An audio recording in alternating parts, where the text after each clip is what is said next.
think it's time we blow this scene. Get everybody in the stuff together. Okay, 3, 2, 1, let's jam.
Mi nombre es Juan Francisco Ortuño Rincón y ese es el tema 10.10.1, representación simplificada de roscas. Para la fabricación de máquinas, equipos y productos manufacturados se necesitan de dispositivos de cierre, como también en la construcción de edificios. Estos se utilizan desde relojes o hasta como en barcos. Los cierres permanentes son los que se diseñan para durar una gran cantidad de tiempo y son resistentes al ponerlos como son los remaches y soldaduras. Mientras que los dispositivos de cierres móviles son los que pueden poner y cerrar en un momento y no son tan resistentes como los de permanentes. Algunos ejemplos de estos son tuercas, pernos, tornillos, anillos y cuñas. Estos dispositivos se han estandarizado por el largo del tiempo, mencionando las capacidades y cómo debe ser su representación gráfica. Estas piezas se han vuelto importantes en el diseño y en el costo total de lo que se va a ensamblar. Definamos qué es la estandarización. La estandarización es el método de reducción de costos que no solo recorta el costo de la parte, sino que simplifica el papeleo y el proceso de inversión, tanto como el control de la calidad. Mediante esta estandarización de tipo y tamaño, se hace posible alcanzar el nivel de uso requerido para hacer herramientas poderosas o ensambles automáticos. Roscas de tornillo. Una rosca de tornillo es una secuencia de elevaciones y descensos de sección uniforme en forma de hélice sobre la superficie externa e interna de un cilindro, en donde el paso sería la distancia de un punto en una vuelta de la rosca al otro punto de la siguiente vuelta. Esta es medida paralela al eje. El desplazamiento sería la distancia de la parte roscada, en el cual se moverá paralelo al eje en un giro completo en relación con algo fijo. Aquí en esta imagen nos podemos usar la hélice, cómo está conformado su desplazamiento y el paso, igual que cómo se vería una rosca de tornillo, donde podemos ver sus elementos de diámetros, lo que sería la cresta, que es la parte que más alta tiene de la rosca, y la parte más baja sería la raíz. También se nos ve cómo depende también de la simplificación de las roscas, donde se nos muestra el ángulo de rosca y el ángulo de hélice. Formas de rosca. Las proporciones serán las mismas tanto en los tamaños del sistema métrico como los que nos den en pulgadas. Se nos dice que la rosca codo es fundida o laminada, que esta se usa mucho en los focos. Las cuadradas y las formas de Acme son para transmitir movimiento y fuerza, y la contrafuerte solo acepta presión en una sola dirección. Aquí nos puede ver en esta imagen las diferentes formas más comunes de rosca. Se nos enseña sus medidas en paso, cómo es la forma de rosca. Se puede ver que algunas son cuadradas, otras redondas y otras en forma de involutas. La representación de roscas. Cuando se dibuja una rosca, por lo regular, se hace de una forma simbólica, la cual se puede representar en tres maneras. La simplificada, que es la más común, debe usarse siempre que cumpla los requerimientos con claridad. Aquí, siempre que se pueda ver la distancia donde se hacen el roscado y el punto medio. La forma detallada se emplea para mostrar detalles de una rosca de tornillo, para dimensionar en vistas aumentadas, plantillas y ensambles. Aquí sí se dibuja lo que sería el roscado. El esquemático es casi tan eficaz como la detallada y es mucho más fácil dibujar cuando se usa un respirador. Aquí se simplifica pues lo que sería el roscado, igual manteniendo las líneas indicando que hay un roscado. En estos casos se pueden diseñar roscas de derecha o izquierda. Para un perno que se atornillara en un orificio o de perforante, iría a la derecha, que es lo más común. Pero cuando se usan tensores, serían, en este caso, a la izquierda. Roscas únicas y múltiples. La mayoría de los tornillos tienen roscas sencillas. La sencilla, en este caso, tiene solo una secuencia de cresta y raíces en forma de hélice, donde el desplazamiento será paralelo al eje y igualmente el desplazamiento será igual a un paso. Las roscas múltiples se usan cuando se hace un movimiento rápido con un mínimo de giros, como los mecanismos de rosca para abrir y cerrar ventanas. En una rosca doble tiene dos secuencias de crestas y raíces. En este caso, el desplazamiento empieza con una diferencia de 180 grados en forma de hélices y el desplazamiento será 2 veces al paso. Y en una rosca triple sería igual 3 secuencias de crestas y raíces. En este caso inicia con 120 grados de una de otra en forma de S y el desplazamiento sería de 3 veces al paso. Clases de rosca. Hay 3 tipos de rosca que se muestran, que se clasifican en 1AB, 2AB y 3AB. Difieren de la cantidad de permisividad y tolerancia de cada clase. En la clase 1A y 1B son las que tienen el ajuste más pobre, pero tienen un movimiento más libre. Por ejemplo, en esta de clase 1 y 1A y 1B, estas se usan más en ensambles fáciles, como lo serían las perillas de estufa. En las clases de rosca 2A y 2B, estas están hechas para el grado de bondad que tienen los productos comerciales.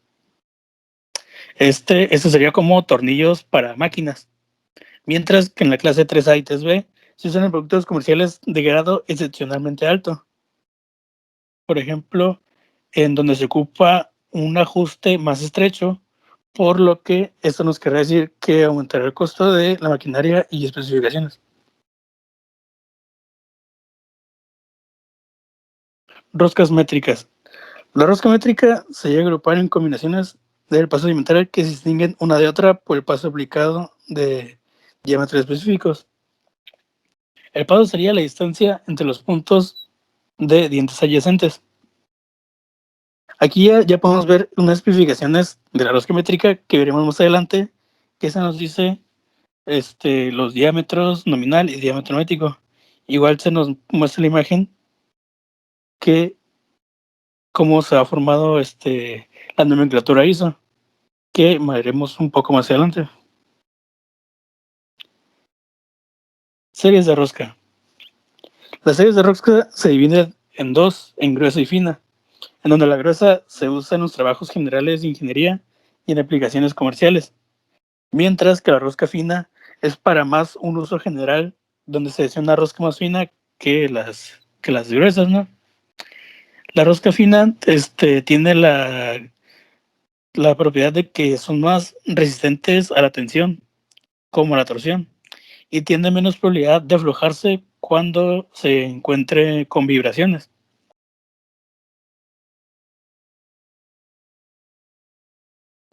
Nomenclatura ISO para roscas de tornillo. Se definen de acuerdo con el tamaño nominal, el diámetro básico mayor y su paso. Ambos, en este caso, son expresados en milímetros porque la nomenclatura ISO, si fuera en un sistema inglés, sería en pulgadas. En el sistema isométrico para tornillos, una M precede el tamaño nominal y la X es la que separará del paso. En una rosca gruesa, el paso no se muestra, a menos que se requiera la longitud de la rosca. Por ejemplo, aquí tenemos una pieza, no es la de abajo, pero un ejemplo sería un diámetro de 10 milímetros con 2.25 de paso y serie de cuerda fina. Esto se expresaría como M10X 1.25. Si ya nos llegan a pedir el largo de la rosca, que por ejemplo aquí se nos dirá 25 milímetros, se añadiría después del paso, quedando M10 por 1.25 por 25. Además, se debe identificar la clase de tolerancia donde hay un símbolo tolerancia del diámetro de paso después de un símbolo de tolerancia para el diámetro de la cresta. Esto se basa en un número y en una letra para la posición mayúscula, serían los interiores, y para las roscas exteriores serían en minúscula. Cuando son iguales el diámetro del paso y la cresta, se deja un símbolo nada más. Por ejemplo, aquí podemos ver que se nos podrían expresar el símbolo de tolerancia en la figura de arriba a la derecha. Un tubo roscado. En un tubo se da el diámetro nominal y el espesor de la pared. Al tamaño de la rosca, la leyenda que se usa es parecida a los tornillos de la rosca, como vimos en la diapositiva anterior. Al hacer referencia a la rosca de un tubo en un dibujo isométrico, el tamaño del tubo serían la abreviatura en IN, que serían pulgadas. Aquí tenemos dos ejemplos donde se nos dice que un tubo roscado de 4 por 8 NPT, donde 4 sería el diámetro nominal del tubo en pulgadas, el 8 sería el número de cuerdas por pulgada, y N se refiere al estándar americano, por eso pues está en pulgadas. P sería que es un tubo y T una rosca con tubo autoperforante. En el ejemplo de abajo sería un tubo con una rosca de tubo recto.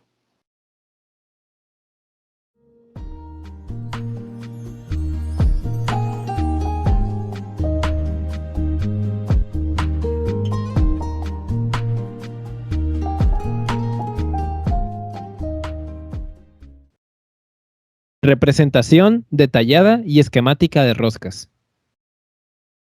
La representación detallada de roscas busca brindar una aproximación apegada a la apariencia real de la rosca de un tornillo.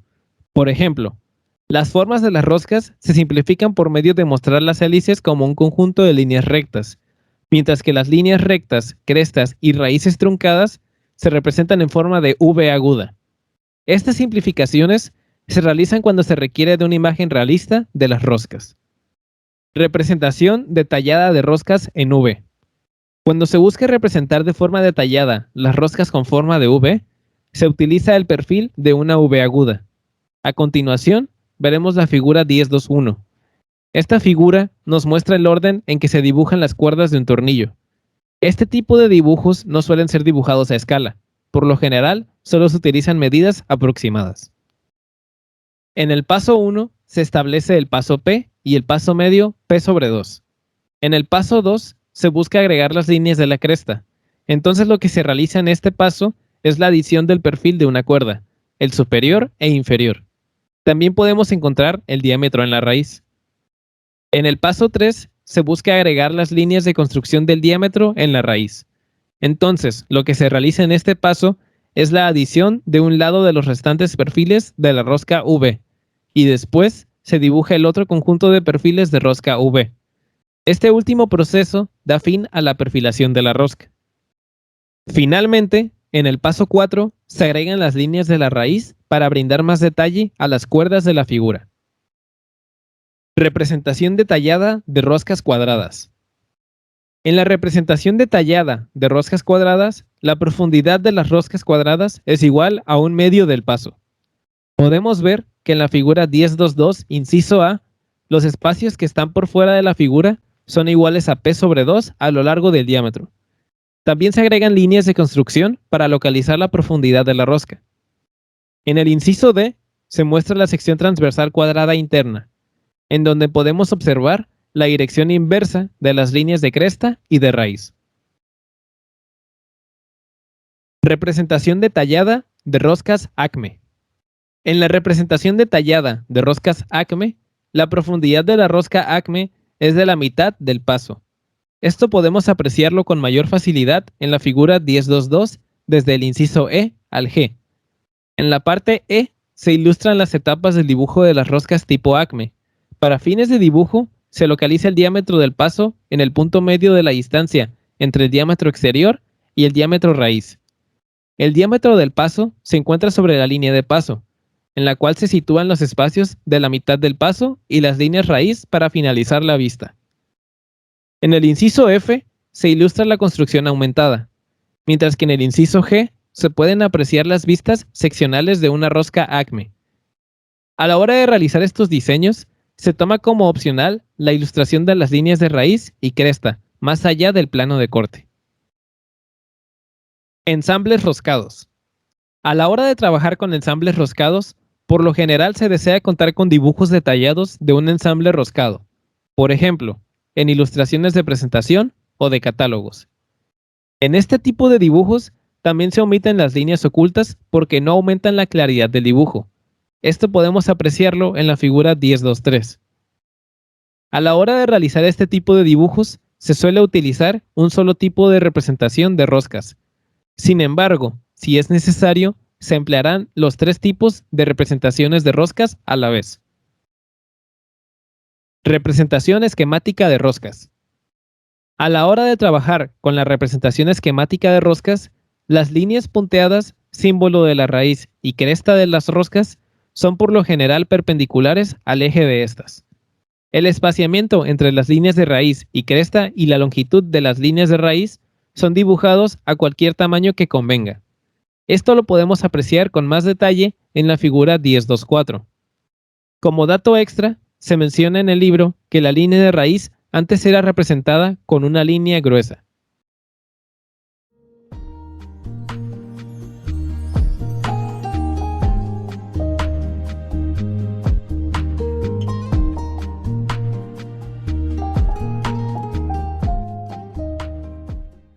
Ok, 10.3 cierres roscados comunes.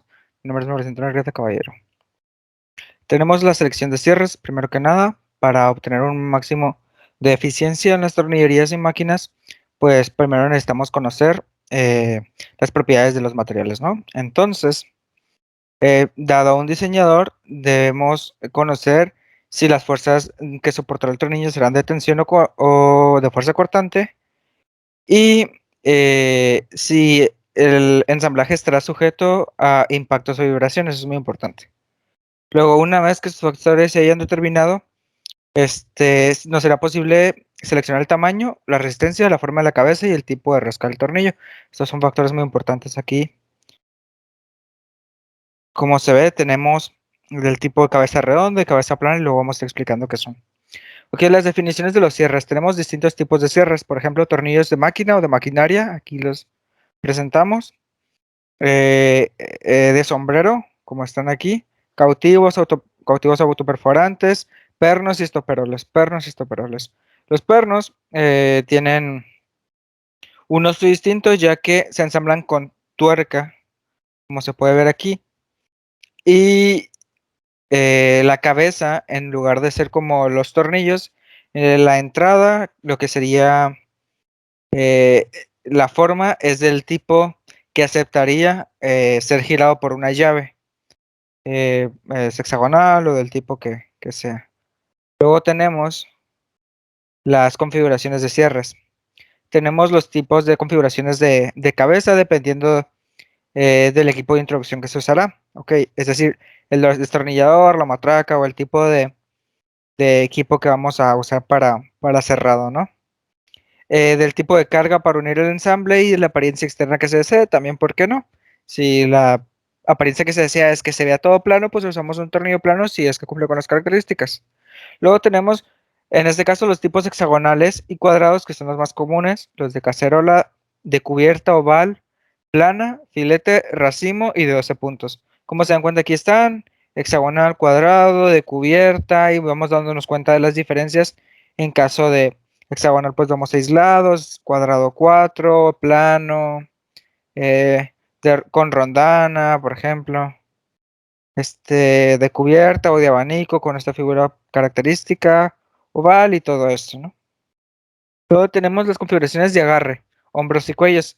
Esto en este caso, el tipo de agarre proporciona características como menor fuerza en el cierre, en este caso que se necesita menor fuerza para hacer un cerrado debido a un área mayor, como por ejemplo, pues en este caso la cabeza hexagonal, en donde nos permite, a diferencia de una ranurada, por ejemplo, que es una diosa común, la cabeza hexagonal con una llave Allen, por ejemplo, nos permite tener mejor agarre, es decir, que se barra menos, y por otra parte, que la fuerza que se imprima sea menor, porque hay un mayor área de esfuerzo. Luego tenemos los hombros y cuellos, que se encuentran, que es la porción alargada, en este caso, del cuerpo pues, un tornillo, un perno o del eje de cierre, ¿no? Roscado. O el mango de un cierre sin rosca, como por ejemplo un perno. Entonces, eso es, por ejemplo, la parte, el cuello sería la parte que compone justo abajo de la cabeza, y los hombros serían toda la parte lisa que no es la parte roscada.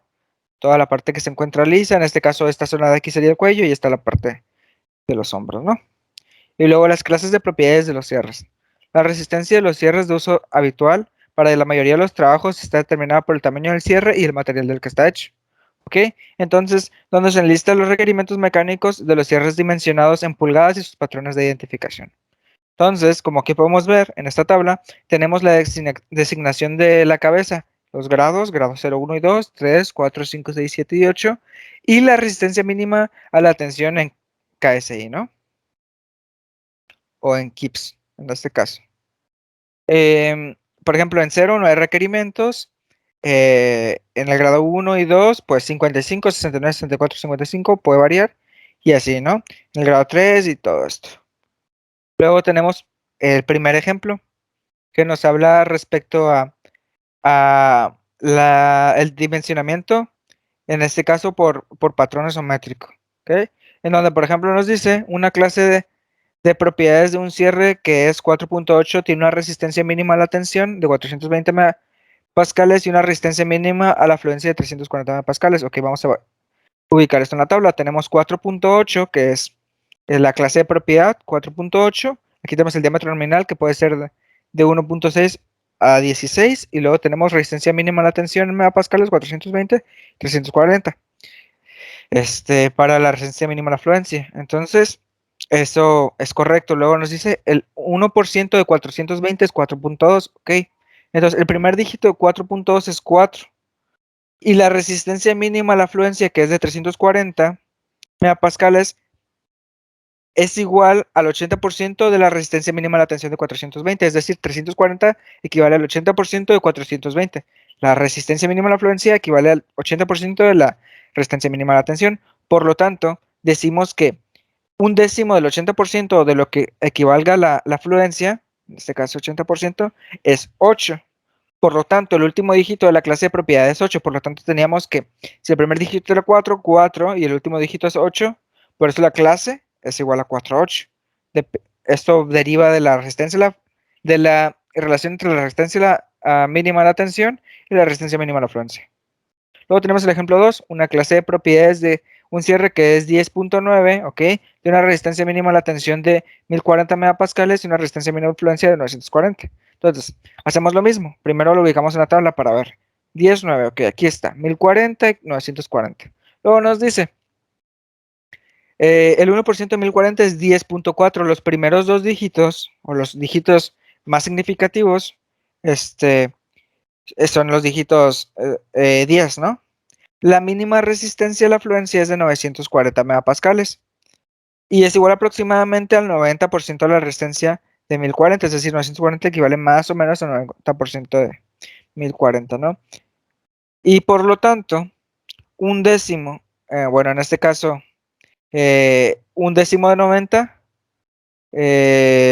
o sea, 90 entre 10 nos va a quedar 9, y el último dígito de la clase de propiedades es 9, por lo tanto es 10.9. Luego tenemos los estoperoles, ¿ok? Entonces los estoperoles de doble extremo se clasifican en el nombre y tipo, tamaño nominal, información de la rosca, longitud del estoperol, material y terminado si fuera necesario. Por ejemplo, tenemos un estoperol de doble extremo tipo 2, nombre y tipo. Luego, tamaño nominal, punto 500, ¿ok? Tamaño nominal, información de la rosca, en este caso sería el 13 UNC, que es la información de la rosca, lo que nos dice que va a pertenecer a la tabla. Y luego dice longitud del estoperol, que en este caso sería 2A por 4. Y luego nos dice el material y terminado, que en este caso sería cromado de cadmio. ¿Okay? Luego, tenemos los estoperoles de rosca. Esto para los estoperoles de doble extremo. Tenemos los de rosca continua, cuando nos dice el nombre del producto, tamaño nominal, información de la rosca, longitud del estoperol, material y acabado. Entonces, el nombre del producto, estoperol de rosca continua tipo 3, en este caso el tipo. Tamaño nominal M24. Luego información de la rosca 0 clase 8.8 y luego nos dice longitud del estoperol 3 por 200, ¿no? Y luego el material acabado fosfato de zinc y aceite. Tenemos las rondanas. Las rondanas son las que usualmente utilizamos en un tornillo para pues que no se barra, para que tenga mejor agarre. Y aquí nos dice sirve para cubrir un sobredimensionamiento. Si acaso el hueco era demasiado grande, pues nos sirve para pues recubrir un poco de esa parte, ¿no? Y luego para dar mejor agarre a las tuercas o calas de un tornillo, lo que acabo de decir, para distribuir las cargas sobre una superficie mayor, claramente, entre mayor área, mayor distribución de carga, y con frecuencia sirven como dispositivos de bloqueo para cierres roscados, ¿no? Luego se clasifican en rondanas planas, cónicas, helicoidales de resorte, de dientes de sujeción, de resorte y para propósitos especiales, ¿no? Aquí los tenemos. Plana, cónica, rampa cónica, plana y de liga positiva. Luego tenemos las especificaciones de cierre. Los distintos tipos de cierre presentan información necesaria según el diseño. En este caso tenemos, si fueran especificaciones de cierre en general, ya sean pernos, tuercas, todo esto, pues en este caso o rondanas incluso. Tenemos el tipo de cierre, especificación de la rosca, longitud del cierre, material, estilo de cabeza, tipo de hueco de entrada, tipo de punto, clase de propiedades y acabado. Cabe aclarar que no todas las especificaciones tienen por qué llevar los 9 pasos si es que no se necesitan. Por ejemplo, algunas pueden no tener un acabado o pueden no llevar un tipo de punto si es que no se necesita. Vamos a ver algunos ejemplos. Por ejemplo, aquí tenemos el punto 375, el cual nos dice que es la longitud nominal o el dimensionamiento nominal. Luego tenemos la información. El UNC 2A, la información en este caso, del perno, porque aquí nos dice que es un perno. La longitud del perno, el tipo de perno, obviamente no están en orden, pero el tipo de cierre, que en este caso sería un perno hexagonal, y el acabado que sería cromado con zinc. Tenemos M10, que sería igual el dimensionamiento, y luego esta sería la longitud. El tipo, en este caso de cierre, que sería un tornillo de aletas estriadas. la información, que sería 9.8, y luego cromado en cadmio, que sería pues lo que ya hemos hablado como el acabado. Y así tenemos todos, por ejemplo, tuerca hexagonal, estilo, que en este caso es una tuerca tipo hexagonal, estilo 1, existen estilo 1 y 2, luego lo vamos a ver. Y punto 500, en este caso este es el dimensionamiento, y luego a 0UNS la información de el material y la información de la, en este caso, de la tuerca, ¿no? Y así podemos tener una rondana tipo plana, 8.4 de diámetro interior, por 17 del diámetro exterior, por 2 de grueso, con un resorte de acero helicoidal.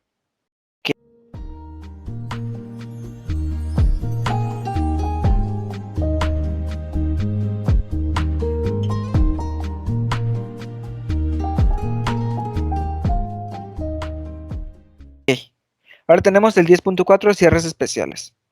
Tenemos el conjunto de tornillos, ¿ok? Un conjunto de tornillos, en este caso lo vemos como conjunto, se utiliza como cierres permanentes para sujetar un collar, una rondana o un engrane sobre un eje contra fuerzas rotacionales o de traslación. En este caso, por ejemplo, en una bomba encontramos un tipo de cierre cierre permanente para sujetar, en este caso el eje, y nos diría y nos permite que no traspase la fuerza, o en este caso, sí, la fuerza rotacional del eje, para que se quede fijo. Y pues también para controlar las vibraciones. Luego los conjuntos de tornillos se clasifican en dos formas, por su estilo de cabeza y por el estilo del punto que se desea. En este caso, cada estilo de conjuntos de tornillos está disponible en cualquiera de los 5 estilos de punto. ¿Ok? Mantener apretados los cierres. Bueno, estos son 3 métodos básicos de cierre: el giro libre, el torque prevaleciente y el cierre químico. ¿Ok? Vamos a explicar que el giro libre incluye rondanas dentadas y de cierre de resorte, lo que ya hemos explicado, tornillos y pernos con cabezas parecidas a tuercas. ¿Ok? Tornillos y pernos, bueno, tornillos y pernos, cierre de resorte, rondanas dentadas, y luego tenemos el método de torque prevaleciente. Usa el incremento de fricción entre la tuerca y el perno. Entonces, eso, entre más fuerza se le imprima al cierre, más fricción va a haber, y eso es lo que, pues es lo que se está tomando en cuenta. Entonces, luego tenemos el cierre químico, que se realiza simplemente con un adhesivo, ¿no? Es uno muy común también. Tenemos las tuercas de bloqueo.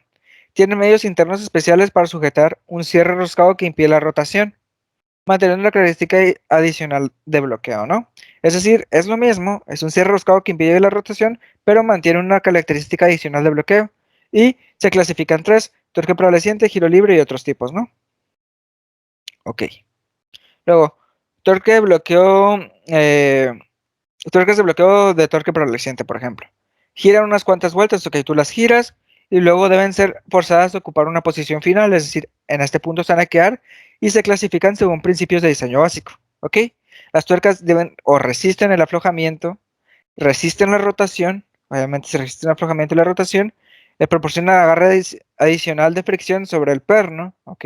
Las tuercas y el perno generan una agarre adicional de fricción, lo que ya he comentado, producen un ajuste de interferencia por fricción y producen una acción de cuña, ¿ok? Entonces, esas son las características que debe de tener un diseño básico de una tuerca de ese tipo. Luego tenemos las tuercas de bloqueo de giro libre. Tienen la capacidad de girar sobre el perno hasta que se asienten. Al apretarse más, la tuerca se bloquea, es decir, ya no puede ser girada. Las tuercas de bloqueo de giro libre dependen de la fuerza de la abrazadera para que ocurra la acción bloqueadora. Generalmente no se recomienda para juntas que pudieran relajarse por deformaciones plásticas o por materiales de cierre que pudieran agrietarse o deshacerse. Eso es un poquito obvio, ¿no? Entre más lo gires, obviamente si se deforma, va a dejar de mantener la presión, que es lo que hace que esté bloqueado, y pues también que si se agrieta o algo similar, ¿no? Y aquí tenemos tuercas cautivas o de autorretención, que serían en este caso las últimas.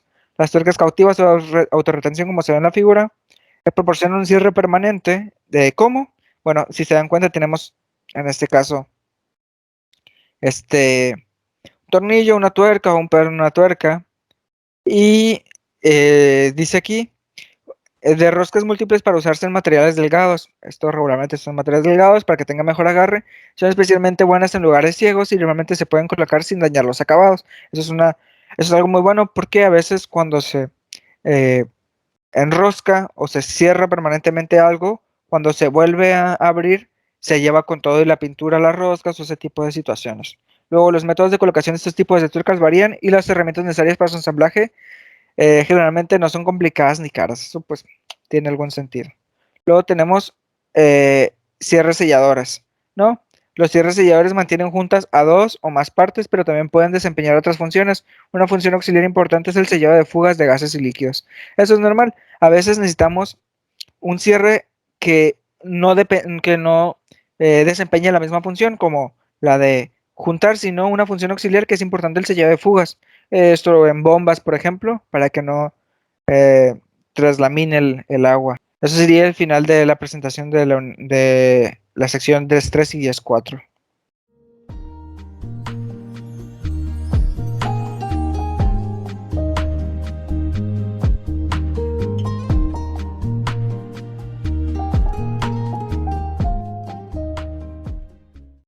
Tema 10.5. Cierres para instrumentos ligeros de metal, plástico y madera. Tornillos autoperforantes. Los tornillos autoperforantes son tornillos que cortan o forman una rosca compañera cuando son introducidos en orificios taladrados o labrados. Estos cierres de una pieza tienen como ventaja su facilidad de ser instalados, ya que no utilizan tuercas y solo se requiere acceso por un lado de la junta. La rosca compañera producida con el tornillo autoperforante se ajusta estrechamente a las cuerdas del tornillo y no se requiere de ningún espacio. Este ajuste estrecho lo que hace es mantener a los tornillos apretados, aun cuando haya condiciones de vibración. Esto puede ser apreciado en la figura 10.5.1. Los tornillos autoperforantes presentan una dureza prácticamente a prueba de todo. Es gracias a esto que pueden introducirse apretados y tener una alta resistencia a la torsión. Este tipo de tornillos suelen ser utilizados en acero, aluminio, fundidos inertes, hierro fundido, forjas, plásticos reforzados, asbestos y chapas de madera impregnadas de resina. Estos materiales y su aplicación pueden apreciarse en la figura 10.5.2. En el caso de trabajar con materiales débiles, se optará por usarse roscas gruesas. Los tornillos autoperforantes cuentan con puntos especiales para taladrar y, por tanto, hacer sus propios orificios. A continuación, veremos la figura 10.5.3, en la cual se puede apreciar con mayor facilidad. Esta cualidad de los tornillos permite que no exista el taladrado o golpeteo. Sin embargo, para que esto se logre exitosamente, deben ser introducidos con un destornillador potente. Tornillos especiales autoperforantes. Los tornillos especiales autoperforantes son autocautivos y combinaciones de doble rosca para introducción limitada. Este tipo de tornillos combinan una rosca de paso grueso con un paso más fino adicional a lo largo del mango del tornillo. Los tornillos autoperforantes selladores, con rondanas preensambladas o anillos tipo O, se encuentran disponibles en diferentes estilos. Esto lo podemos apreciar en la figura 10.5.4, inciso B. Sería todo por mi parte.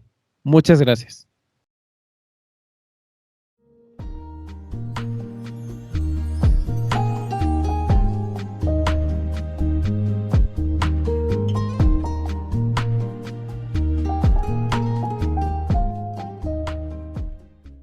Mi nombre es Juan Francisco Ortuño Rincón y este es el capítulo 11, diversos tipos de sujetadores. Tema 11.1. Cuñas, estrías y cierres. Primero definamos las cuñas. La cuña se define como una pieza de acero que está en parte en una ranura en el eje extendiéndose en otra ranura en el cubo. Estas cuñas sirven para asegurar engranes, poleas, manivelas, asas y piezas de máquinas similares en los ejes, para que el movimiento de la pieza se transmite al eje o el movimiento del eje a la pieza de desprendimiento. Otra función es que la cuña sirve como un elemento de seguridad, ya que se puede ver que se usa para detener objetos. Se usan cálculos para dimensionarla, para que cuando la carga excesiva tome lugar, la cuña va a cortar y romper ante la pieza o el eje que esté roto o tenga más desprendimiento por fallas. Tipos de cuña. Aquí podemos ver en el lado derecho una tabla de los distintos tipos de cuña. Podemos ver que la cuña cuadrada y plana son muy similares. La cuña cuadrada y plana, la anchura debe ser el cuarto del diámetro del eje. Esas también están disponibles con una conicidad de 1 a 100 de relación en su superficie superior. Estos tipos de cuñas son las que más se usan para la industria. La chaveta de cabeza es igual que la cuadrada o plana, pero con la excepción de que esta tiene una cabeza adicional para su separación fácil. En este caso es la tercera que está en la tabla. La cuña Pratt y Whitney son rectangulares con extremos redondos, en donde los 2/3 de esas cuñas se sientan en un eje y 1/3 en el cubo. Las cuñas de Woodruff son semicirculares y se ajustan en un cuñero semicircular en el eje y un cuñero rectangular en el cubo.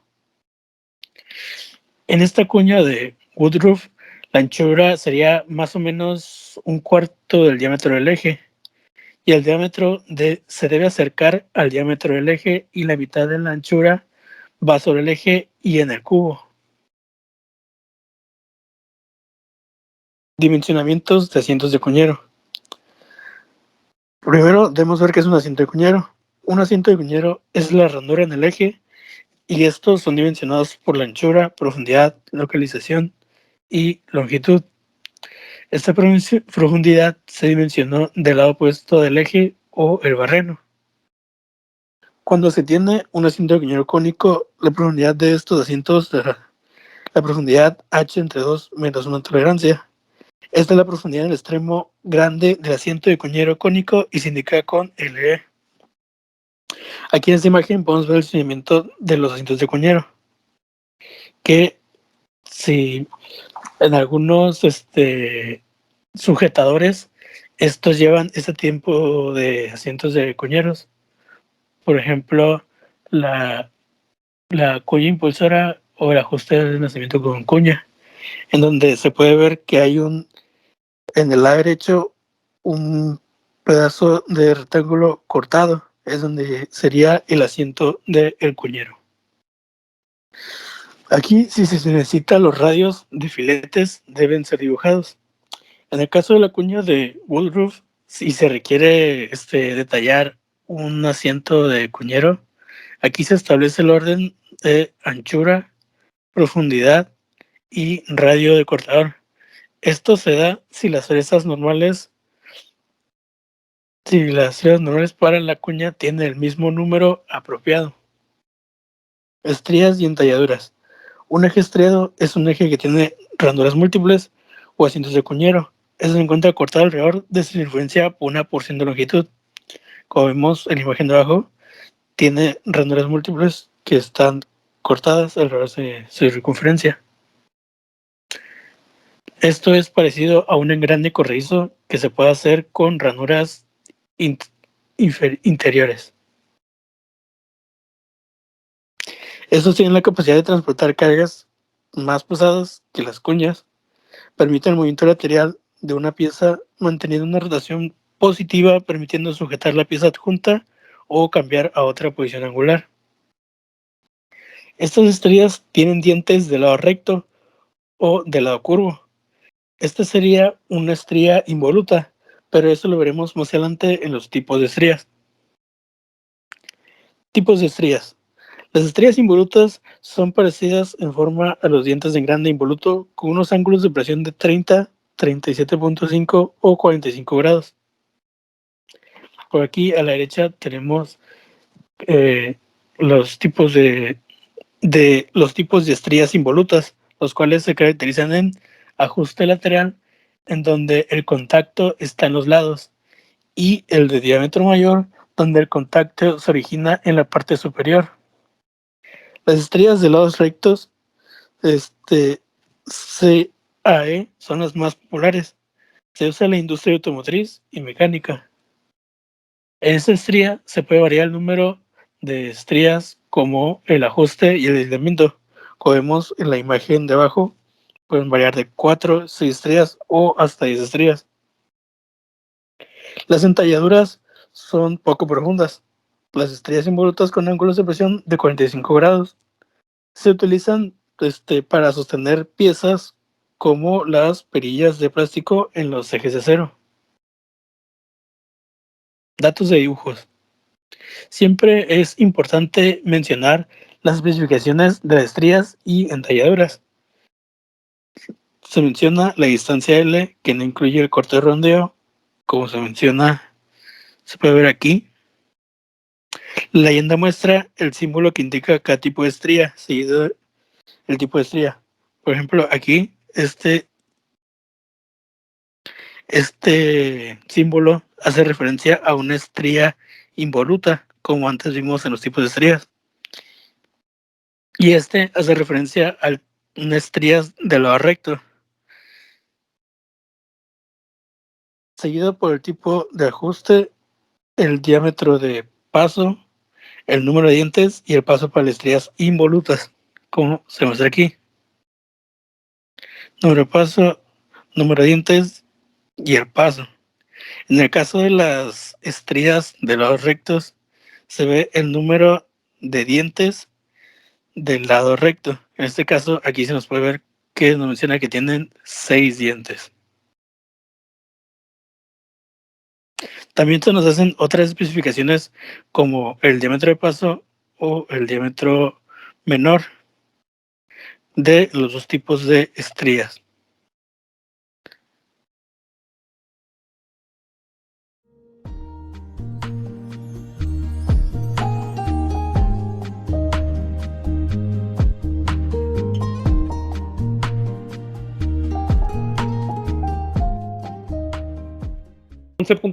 Sujetadores de pasador.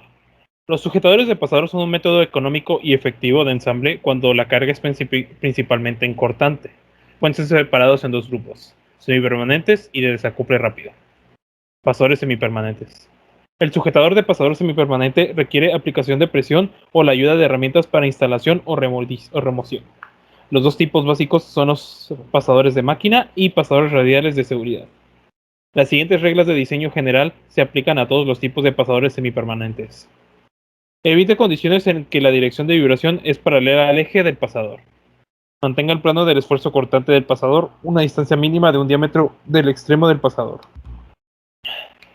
En aplicaciones en las que la longitud comprometida está en un mínimo y la apariencia no es crítica, permite el pasador sobresalir la longitud del chaflán en cada extremo para un efecto de máxima seguridad. Pasadores de máquina. Generalmente se considera que 4 tipos son muy importantes: pasador endurecido y espiga a tierra, y pasadores rectos comerciales, pasadores cónicos, pasadores de clavija y pasadores de horquilla estándar. Se presentan los datos descriptivos y las prácticas de ensamble recomendadas para estos 4 tipos tradicionales de pasadores de máquina en la figura 11-2-1. Para la selección de tamaño apropiado de pasadores de horquilla, remítase a la figura 11-2, 11-2. 11-2, perdón. Aquí básicamente es una tabla que nos muestra el tamaño con el respectivo a cada, por ejemplo, el tamaño nominal de la tuerca, ¿no? Punto de 250 centímetros, no, 6 corte, no, punto 312, todo el tamaño básicamente en milímetros, este es el tamaño en milímetros, y sus respectivos valores, ¿no? Para el pasador de la horquilla, el barreno del pasador de horquilla y el extremo espaciado, ¿no? Aquí la 11-2-1 nos muestra básicamente las especificaciones que ocupas para poder, o bueno, las recomendaciones para el uso de los diferentes tipos de pasadores, ¿no?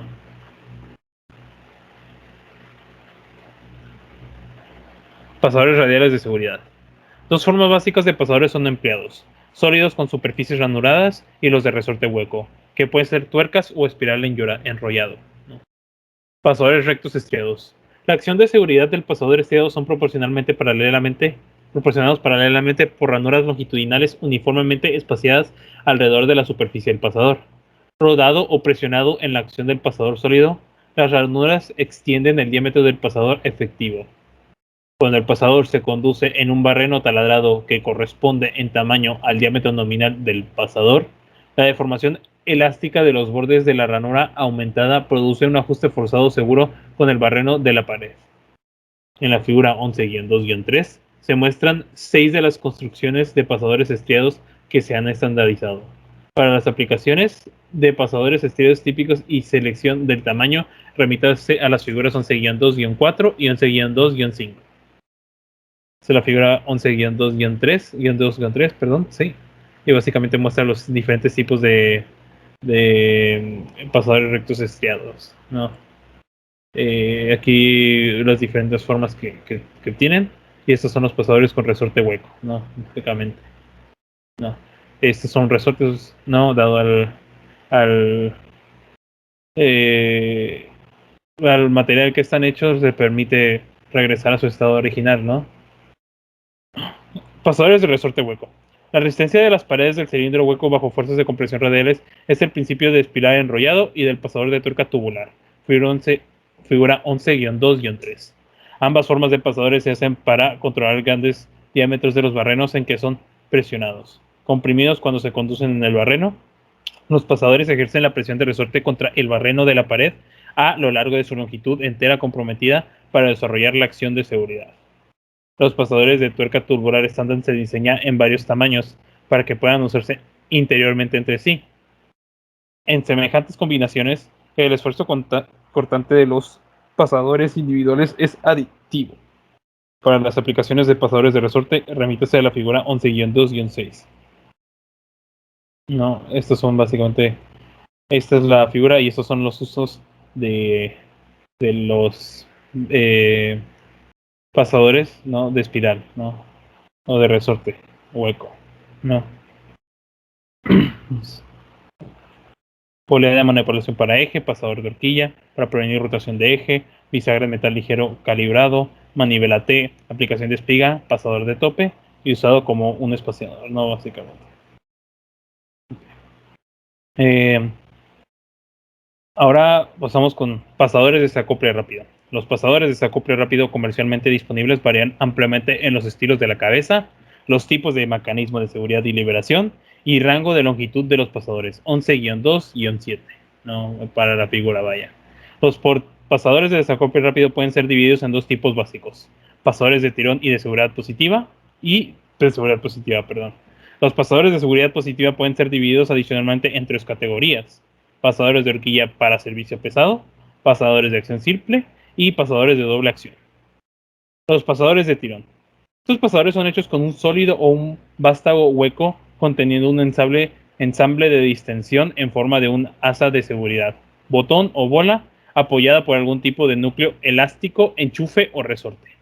El miembro de distensión se proyecta a la superficie del cuerpo del pasador hasta que la fuerza suficiente es aplicada en el ensamble o removida para poder retirar contra la acción del resorte del núcleo elástico y desacoplar el pasador para el movimiento. Pasadores de fijación positiva. Para algunos sujetadores de desacople rápido, la acción de seguridad es independiente de la intención y de las fuerzas de remoción. Cuando en el caso de los pasadores de tirón, estos están principalmente preparados para las aplicaciones de carga cortante. Sin embargo, algún grado de tensión cargado normalmente puede tolerarse sin afectar la función del pasador. Vamos a rever un poco las figuras, ¿no? Básicamente, estas son las aplicaciones de los pasadores estriados, ¿no? Oriente de seguridad para eje, ensamble de palanca en eje para los tipo A, pasadores de rodillo, pasadores de bisagra para los tipo B, engrane de manipulación para eje, engranaje de seguridad para eje para los tipo A3, pasadores de extremos de rodillos, pasadores de tope para los tipo D, pasadores de articulación y manivela para válvula para los tipo E, y perilla sujetador para eje, sujetador de palea V para eje, para los tipo U, ¿no? Estos son ejemplos, no son exactamente todos los tipos, todas las maneras en las que se pueden usar estos tipos de pasadores, ¿no? Aquí están el tipo A comunes, ¿no? Los tipos comunes, los pasadores de cilios cónicos, pasadores para enganchar para barra de tirro, ¿no? Pasadores de complemento rígido, pasadores de fijación en tubería, pasadores de ajuste y pasadores de bisagra giratoria. Son básicamente los de remoción rápida, ¿no?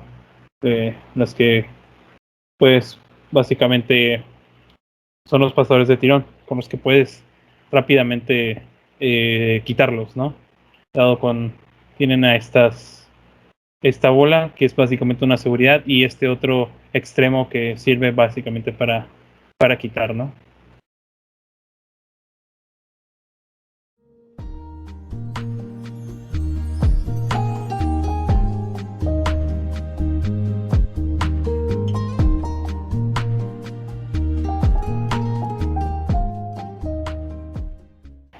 -3, anillos de retención. Los anillos de retención o anillos de seguro se usan para proporcionar un hombro removible para localizar con precisión, retener o cerrar componentes de seguridad en los ejes y en las perforaciones de alojamiento. Figura 11-3-1. Se instalan y remueven fácilmente, y puesto que son normalmente hechos de resorte de acero, los anillos de retención tienen un gran esfuerzo cortante y capacidad de impacto. Además, sujetando y posicionando, se diseñan varios anillos para ocupar el juego del extremo causado por las tolerancias acumuladas o desgaste en las piezas retenidas. En general, estos dispositivos pueden clasificarse en 3 categorías que describen el tipo y método de fabricación: anillos de resorte de retención estampado, forjados, anillos formados de alambre y anillos de retención espiral. Anillos de retención estampado o forjado. El anillo de contención estampado, forjado, en constante contraste con los anillos formados de alambre con su área de sección transversal uniforme, tiene una anchura radial cónica que disminuye simétricamente de la sección central a los extremos libres. La construcción cónica permite que los anillos permanezcan circulares cuando se extienden hacia el ensamble sobre un eje o contraída por intersección en una perforación o alojamiento. Esta circularidad constante asegura el contacto máximo de la superficie con el fondo de la ranura. Los anillos de retención estampados se pueden clasificar en 3 grupos: anillos ensamblados axialmente, anillos ensamblados radialmente y los anillos de fijación automática que no requieren estrías. Los anillos ensamblados axialmente se deslizan sobre los extremos de los ejes abajo o bajo de las perforaciones. Los anillos ensamblados radialmente tienen aperturas laterales que permiten retener los anillos directamente en la ranura de un eje. Se ilustran y comparan los tipos normalmente usados de anillos de retención estampados en la figura 11-3-2, ¿no? Esta es la figura, ¿no? Todo anillos de ensamble axial, anillos de juego en el extremo, anillos de fijación automática y anillos de ensamblaje radial, ¿no? Anillos de retención formados con alambre. El anillo de retención formado con alambre es un anillo dividido, formado y cortado de resorte de alambre de tamaño y forma de sección transversal uniforme, es decir, no tiene ningún tipo de variación. No. El alambre es templado en frío o enrollado en forma de espiral o barra. Los extremos del hueco están cortados en varias configuraciones para la facilidad de aplicación y remoción. Los anillos están disponibles en muchas formas de sección transversal, pero normalmente el más usado es el de sección transversales rectangulares y redondas. Anillos de retención de espiral. Los anillos de retención de espiral consisten en 2 o más vueltas de material rectangular envueltos en el borde para proporcionar pliegues continuos o espirales no plegadas, ¿no? Son las aplicaciones, ¿no? De diferentes anillos de retención, ¿no?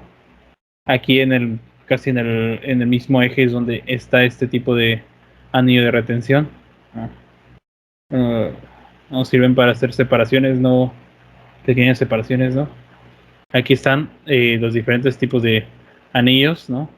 De retención de estampado o forjado, ¿no?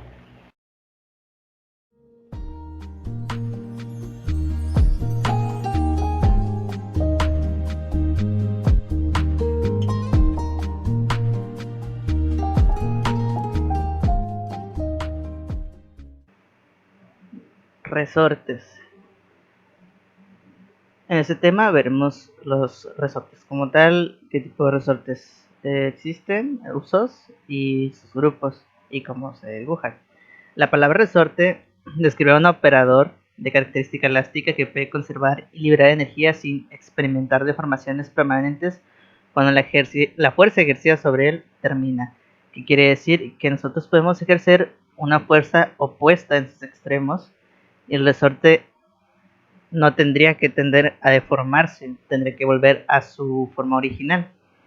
Esto nos ayuda mucho a medir cargas por ley de Hooke, a crear sistemas de cierres amortiguar pesos y un sinfín de usos que pues, vamos a ejemplificar más adelante. Tres grupos generales dependiendo su aplicación. Como ya lo dije, su aplicación depende del uso que le vayamos a dar. Existen los resortes de acción controlada, los de acción variable y los resortes estáticos, que pues, estos estáticos van a permanecer inmóviles, solo haciendo una única función. Los de acción variable pues van a tender a, me imagino que a oscilar, y los de acción controlada nosotros vamos a elegir qué acción van a hacer, ¿no? Ok, tipos de resortes. Están los resortes de compresión, que comúnmente estos los encontramos, por ejemplo, si abrimos algún dispositivo y vemos que tenemos algún botón retráctil o de push que se mantiene presionado.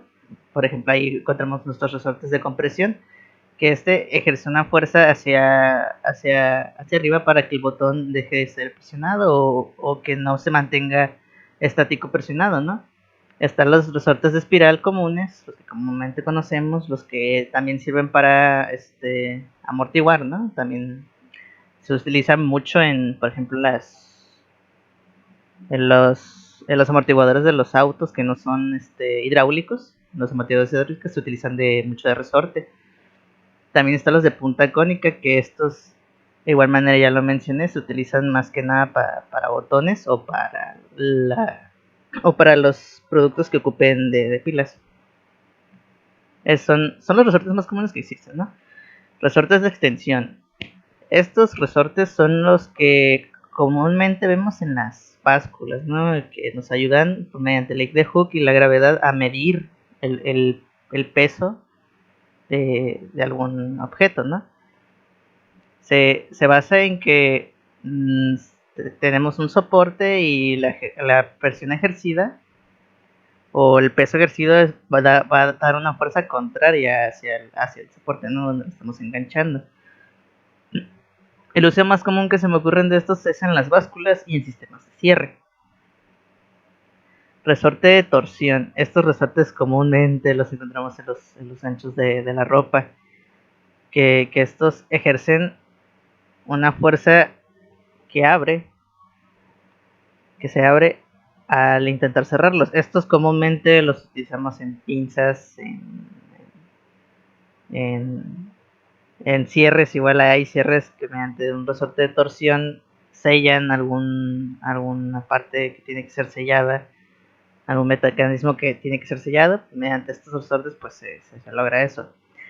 Resorte de hojas y planos. O sea, estos resortes son planitos, son de hojas, son láminas acomodadas entre sí, pero no deja de ser un resorte. Estos comúnmente los vamos a encontrar también en soportes de vehículos, como amortiguadores del chasis. Cuando tenemos, por ejemplo, un todoterreno y estamos pasando por dunas o topes muy altos, estos ayudan a la suspensión de las llantas a que no vayan hasta abajo, pues que no se esfuercen tanto las suspensiones de las llantas. Resortes de potencia. No me ha tocado ver mucho de estos, ¿no? Pero comúnmente se utilizan en relojes. Esta plaquita de metal de abajo se empieza a girar y este resorte empieza a comprimirse y al ejercer ya su trabajo pues vuelve a la normalidad, ¿no? Pero usos más comunes es en relojería, según yo. Tipos de extremos. Los tipos de extremos. Hay muchos tipos de extremos en los resortes de compresión. En los de extensión. Y en los de compresión y los de extensión, ¿no? Los de compresión generalmente cambian dependiendo lo que ocupemos el tipo de resorte que ocupemos, ¿no? Pero igual no tienen tanta ciencia. Vendría siendo lo mismo, la función viene siendo la misma, compresión o sistemas de cierre. Para los resortes de extensión ya cambia la cosa, porque donde vamos a ejercer nuestra fuerza va a cambiar, depende, o sea, depende cómo queramos ejercer la fuerza, si queremos concentrarla en un punto, si queremos que o sea, por ejemplo, si queremos medir un peso, pues tendríamos que ejercer una fuerza equitativa hacia abajo, pues los de gancho V o los de gancho de lado reducido creo que sonarían perfectos para este trabajo. Para sistemas de cierre o acoplamientos, los de gancho levantado son muy buenos. Continuando con el tema de resortes, los extremos por ejemplo, de los de torsión, pues depende mucho la fuerza que queramos ejercer para abrir nuestro mecanismo o cerrarlo, vaya.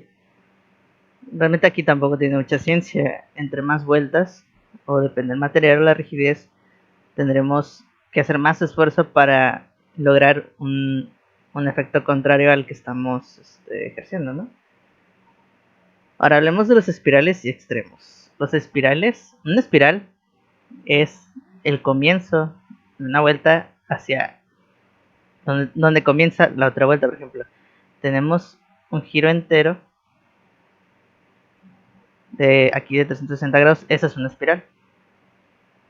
Los extremos cuentan como media espiral. Por ejemplo, aquí tenemos 4 espirales activos, o sea, 4 vueltas de 360 grados y 2 esquinas que, si bien no terminan una vuelta, empiezan y terminan en el mismo lugar.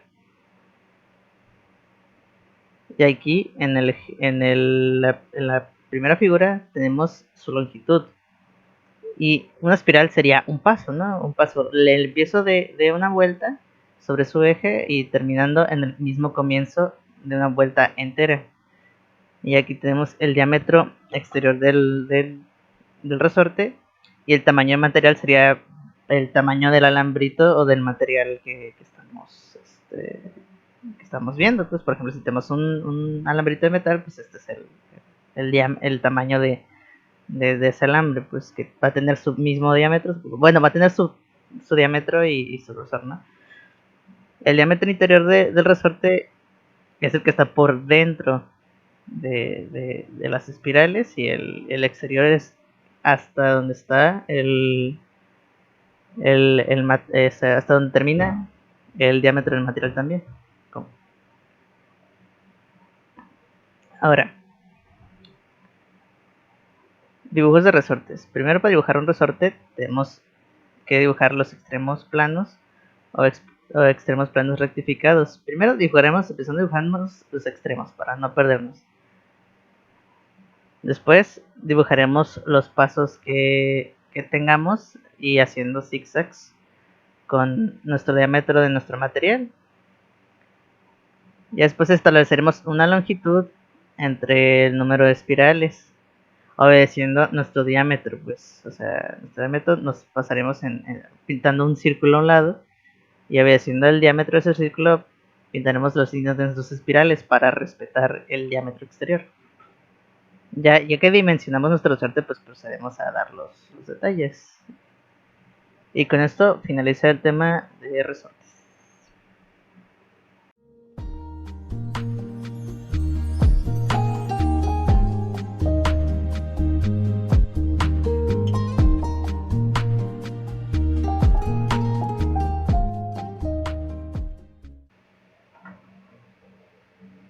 Once 5 remaches.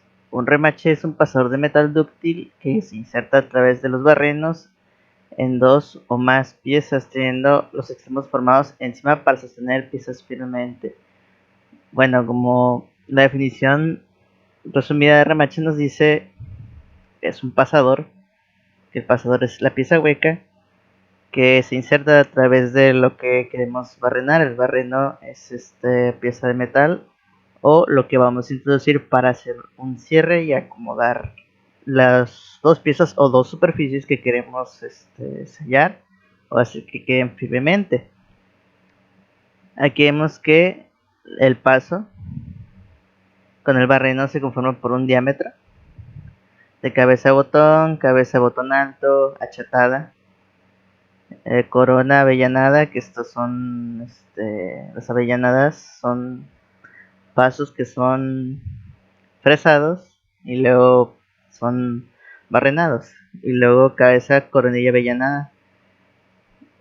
Para hacer un remachado, primero pues tenemos la colocación del paso entre nuestras dos superficies. Luego el barrenador, o la pieza que va a achatar nuestro otro extremo, va a ser achatada haciendo que estas dos piezas queden a presión. Luego está la conformación, que es poner un barrenado en el pasador y que queden dos puntas de cabeza ovalada, pues, que son estas puntas. Generalmente las vemos en remachados de piezas metálicas y en los barcos, ¿no? Para hacer un buen remachado tenemos que, primero, que el pasador cumpla con la medida de lo que queremos rellenar, ¿no? Que eso no las da el fabricante. Segundo, que no exceda, ya que, por ejemplo, si estamos en con un remache ciego, que es como que este se inserta en el hoyo. Ok, un remache ciego es simple y sencillamente remachar, pero tú no puedes ver el otro extremo que se está remachando, no tenemos alcance de ello, ¿no? Este se inserta y este barreno se jala y se corta, y el otro extremo es achatado, lo cual hace una corona que en el otro extremo hace presión hacia el lado contrario de donde estamos, hacia el lado donde apunta el barreno, vaya.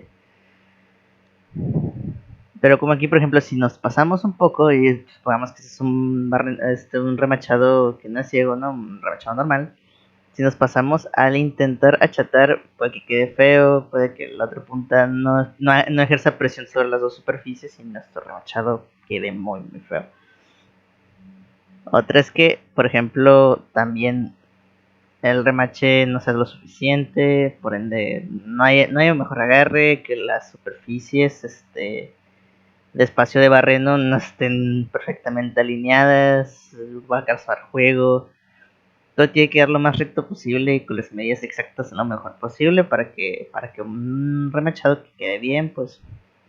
Por ejemplo, aquí vemos que nuestras superficies lisas, para un remachado apropiado, que el paso cumple con el hueco, aunque hay una diferencia de distancia aquí, ¿no? Pero cumple con el hueco y el barrenado, o sea, el barrenado, al remachar, obviamente pues juntar las dos superficies. Aquí hemos juntas de remachados, o sea, patrones de remachados, ¿no? De manera sencilla, de remachada doble y de remachado sencilla. Aquí pues vemos una línea de remaches, ¿no? Una línea de remaches que pues van a juntar dos paredes, ¿no? Aquí por ejemplo va a ser en zigzag para superficies donde queramos no tenerlo listo, ¿no? Que el agarre sea mucho más mejor para dos piezas metálicas anchas. Junta de tope, pues esta junta de tope es para remachar tres superficies diferentes o hacer como que que una pared o bueno una superficie complete el diámetro de remachada, ¿no? Y la junta tope remachada doble es la combinación de estas dos, vaya. Luego nos vamos a lo que sería los símbolos de remaches, pues el avellanado y astillado, que primordialmente la cruz es el símbolo de que hay un remache. La cruz con un circulito que nos indica que hay un remache, pues. Pero avellanado astillado nos indica que es esa cruz, pero con intersecciones y diferentes símbolos de simbología, ¿no? Podemos ver que el remache sólido es un paso, luego se inserta un rebanado y luego queda un conito, o sea, dos puntas de cono. Después vemos el remache compuesto, que este remache compuesto es simple y sencillamente un mango que rellena el diámetro faltante. Luego nos metemos en lo que serían los ángulos de avellanado, ¿no? Que, por ejemplo, remachas, luego eh, cortas el remache o queda plano y luego metes un rebanado ahí pues para que se expanda y quede bien el agarre. Luego tenemos el fresado del lado cercano, que estamos fresando aquí el remache y queda plano, pues queda en la superficie plana. Del otro lado queda el remache haciendo unas fuerzas hacia donde queremos, pues, pero al final de cuentas queda cerrado. Y aquí vemos dos hojas de fresado, pues, o sea, dos hojas fresadas junto con el remache. Que aquí vemos que al final de cuentas nuestro remache tiene un ángulo de 82 grados, pues. Que igual, el remachado no hay mucha ciencia, pues es un paso, un rebanado que va a hacer que nuestro remache se accione y haga una presión como si fuera un tornillo, pero el tornillo es un sujetador temporal. El remachado es permanente. Quitar un remache realmente es una tarea muy difícil. Después nos vamos a los tipos de cabeza de barrenados. Vaya. Tenemos las cabezas de remaches que son semitubular, tubular completo y dividido, o sea que nuestro paso está dividido. Y la compresión, que aquí vemos que el barrenado y el paso pues, están en la compresión, como si fuera pues, la conexión de un tubo con un clavo, pues, o sea, como si fuera la entrada de un tornillo en la cavidad del tornillo, ¿no? Pero esa compresión, y como el diámetro del paso es menos que el de barrenado, pues se tiende a expandir y nuestras dos superficies se agarran, ¿no? Aquí vemos los tipos de cabezas de los pasos, pues ovalado, reforzada y plano. Y los barrenados son cónico y recto, o sea, un barrenado de cono que entra en forma de cono y el recto que tiende a pegar hasta el tope del paso y lo expanda, ¿no? Y ya los remaches, o sea, los remaches, pues ya tenemos que son los cónicos, rectos y el dividido. Que aquí vemos la representación de un paso con un barreno, vaya. Recomendaciones y factores que hay que tener en cuenta en un remachado. El tipo de remache necesario. Ok, esto ya viene tanto a condiciones, tanto económicas como de tarea, pues, o sea, por ejemplo, no vamos a seleccionar un, un, un remache de este estilo, ciego para un barco o para una superficie muy que ocupamos que el remachado sea muy permanente y muy fuerte, pues. Cabe aclarar que el remachado no es solo para mantener piezas fijas o superficies, también sirven para mecanismos, que el remache no esté completamente sellando las superficies, ¿no? O sujetando de manera muy fuerte, ¿no? Que sea como que un eje, o sea, que haga su función de eje, pues. La longitud del remache es muy importante, ya que por ejemplo, no vamos a comprar un remache más corto de la longitud de remachado que ocupamos, pues si nuestras dos superficies sumadas al final de cuentas, por ejemplo, tienen una longitud de 5 centímetros, no vamos a comprar un remache de 4 centímetros. No vamos a cumplir, aunque fuera un remache ciego, no vamos a cumplir esa longitud, vamos a dañar el material por dentro, ¿no? Ocupamos que sea mayor a la distancia a la que estamos remachando, ¿no? Igual que no se pase, o sea, si se pasa, que no se pase por mucho, ¿no? Material y superficies. La mayoría de superficies a las que se van a remachar son metálicas, no Raramente se remachan fibras de vidrio y otros materiales, pues, pero realmente los remachados de ese estilo no deberían afectar tanto al material. Debería ser superficies que sean meramente lisas y que pues la fricción sea pues, la menor posible, ¿no? Para que, pues, por ejemplo, si queremos un sellado, que al remachar quede sellado. El espacio entre remaches, renaches, aquí está mal escrito, ¿no? Entre remaches ciegos debe ser el diámetro, digo, la longitud del remache debe ser del paso, debe ser 3 veces mayor a la del diámetro. Quiere decir que si nosotros tenemos un remache ciego que no podemos ver, o tener acceso al otro extremo, ¿no? Por seguridad tiene que ser, el paso tiene que ser 3 veces mayor al diámetro del remache, ¿no? Para asegurar que al retraer el barrenado, cierre bien. Espacio suplementario. El remache debe entrar completamente en el paso si es ciego. Pues, ¿a qué queremos decir? Que, por ejemplo, aquí se ve en el remache ciego, ¿no? Que el barreno, a fuerza. Bueno, esto es porque es un remache ciego. Tiene esto que se va a jalar y se va a cortar. Y quiere decir, el barreno va a entrar completamente. Entonces, aquí está dentro completamente. Esto nomás se va a retraer hacia este lado. Y esto se va a tender a achatar, dándonos como resultado como 2 puntas cónicas, pero la otra va a quedar deforme. Esto lo podemos ver más que nada en, por ejemplo, gabinetes de computadoras, esquinas metálicas que son unidas, que son remachadas. Vamos a ver como que deformaciones en la superficie que al final de cuentas son o fresadas o limadas, haciéndonos pues, pensar que pues ahí hay como que una unión pequeña, pues. Pero pues continuamos.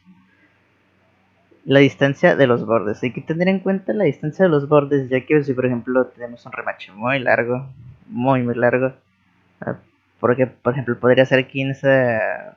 Ahorita hablamos de las secciones de panales, ¿no? Que se me pasó en lo de las superficies, ¿no?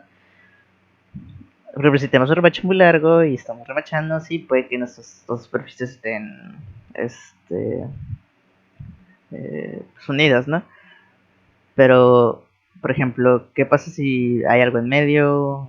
Estamos remachando, por ejemplo, 2 piezas metálicas que están unidas por un puente, ¿no? O que queremos que queden fijas, pero pues, no hayamos cómo ponerlas fijas. Lo que vamos a hacer es que, ponle que si esa pieza, o sea, parte metálica es una viga, va a entrar en momentos y esos momentos van a afectar al remache, pues haciendo que tarde o temprano los juegos hagan que el remache se afloje. Y nos vamos a la sección de panales, que esto es un tema un poquito más delicado, ¿no? Pero no es tan difícil de explicar, pues cuando tenemos una superficie de panal, cuando remachemos e intentemos que el otro lado, o sea un remache ciego, tenga, no obstruya tanto con la estructura, ¿no? Que la parte que se está comiendo la estructura, no afecte a la estructura en sí. O sea, si vamos a poner 2 remaches por lado, que estén casi paralelos a la par. Así no afectamos la estructura, pues como tal no estamos, por ejemplo, comiéndonos una arista de la estructura del panal que no deberíamos de comernos. Y que la otra punta de remache también, o sea, funcione para la estructura del panel, ¿no? Y creo que hasta esto sería todo lo que agregar por la parte de remaches. Realmente hay muchos más, por ejemplo, diagramas de cómo ponerlo en diferentes superficies, pero de manera de resumen se plantea así para unos, saber qué es un remache, 2, cómo funciona, que es un remache normal de 2, o sea, de dos puntos de cono, que sabemos que su paso se expande cuando el barreno entra en el paso, así ya pues, se ajusta, ya sabemos eso, que es un remache ciego, y la colocación más común de los remaches en estructuras, pues aquí viene su simbología y los grados de las puntas, iconos y las superficies. Sería todo lo que agregar en el tema de remaches, como a manera de resumen.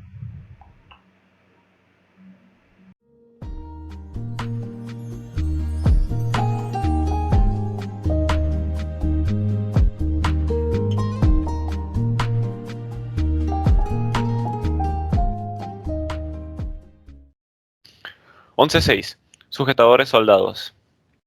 Sus formas más comunes son los tornillos y tuercas, en los cuales se agrupan los sujetadores soldados en sujetadores roscados de soldadura de resistencia y espárragos de arco soldado. Los sujetadores de soldadura y resistencia son piezas de metal roscadas diseñadas para fusionarse permanentemente en su lugar con el equipo de soldadura estándar.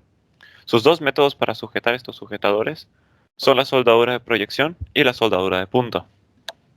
Sus requisitos o consideraciones de diseño son que los materiales a unir deben ser convenientes para la soldadura de resistencia, las piezas a soldar deben ser portátiles para poder llevarse al soldador, y el volumen de producción debe ser suficientemente grande como para justificar los costos de herramienta. Espárragos de arco soldado. Hay dos procesos básicos para soldar espárragos, con arco eléctrico y con descarga de capacitor. Aquí se muestran algunas aplicaciones y la soldadura de proyección. Y en el siguiente cuadro se muestran los factores de aplicación para distintos tipos de sujetadores. El soldado de espárragos con arco eléctrico es el proceso más usado, además de que el espesor de la placa debe ser al menos 1/5 de la soldadura del diámetro base para no causar daños por quemaduras. El soldado de espárragos con descarga por capacitor deriva su calor de un arco eléctrico producido por una descarga rápida de energía eléctrica almacenada. Consideraciones de diseño. El espesor de la placa para los accesorios del espárrago determinará el proceso de soldadura de espárragos.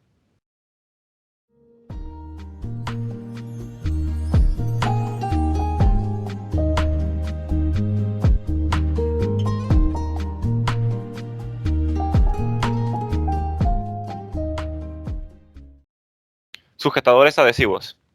Se depende más de estos por su versatilidad en diseño, estilo, materiales y en algunos casos pueden reducir costos. Adhesión contra esfuerzo. La adhesión es la fuerza que une a los materiales. Los tipos básicos de esfuerzo en adhesivos son la tensión, en la cual el tirón es ejercido sobre la junta entera igualmente. El esfuerzo cortante, la dirección del tirón es a través de la unión adhesiva. El espacio, el tirón es al borde de la junta y el otro borde está teóricamente bajo tensión cero. Cubierta es en el cual el esfuerzo se concentra a lo largo de una línea delgada al borde de la unión, como se muestra en esta figura. Ventajas. Permiten distribución uniforme del esfuerzo sobre el área de unión entera. En otras palabras, elimina concentraciones de esfuerzos. Los adhesivos pueden unir eficazmente diferentes materiales. El contacto entre superficies une eficazmente y sella condiciones ambientales. Y por último, los adhesivos eliminan barrenos para los sujetadores mecánicos y marcas en la superficie por soldadura. Sus limitaciones son que puede ser lenta o requiere un proceso crítico, como calor, presión, plantillas o hasta accesorios. Son sensibles a las condiciones de superficie. Pueden presentar riesgos como por ejemplo vapores. Las condiciones ambientales pueden reducir el esfuerzo a la unión del adhesivo. Diseño de juntas. Deben diseñarse específicamente para el uso con adhesivos estructurales. Las juntas traslapadas son prácticas y aplicables uniendo materiales delgados. Las juntas angulares dan lugar a esfuerzos de cubierta o división dependiendo del calibre del material. Las juntas de tope se recomienda utilizar juntas de tope ahuecadas, como la lengüeta biselada aterrizada y estirada, lengüeta convencional y la lengüeta biselada y estirada. Juntas cilíndricas. Es típico usar una junta T y una junta de deslizamiento traslapada para unir piezas cilíndricas. Juntas de esquina hojas de metal. Diseño típico con juntas de ángulo recto, juntas de deslizamiento y juntas de soporte de ángulo recto. Juntas de esquina con miembros rígidos.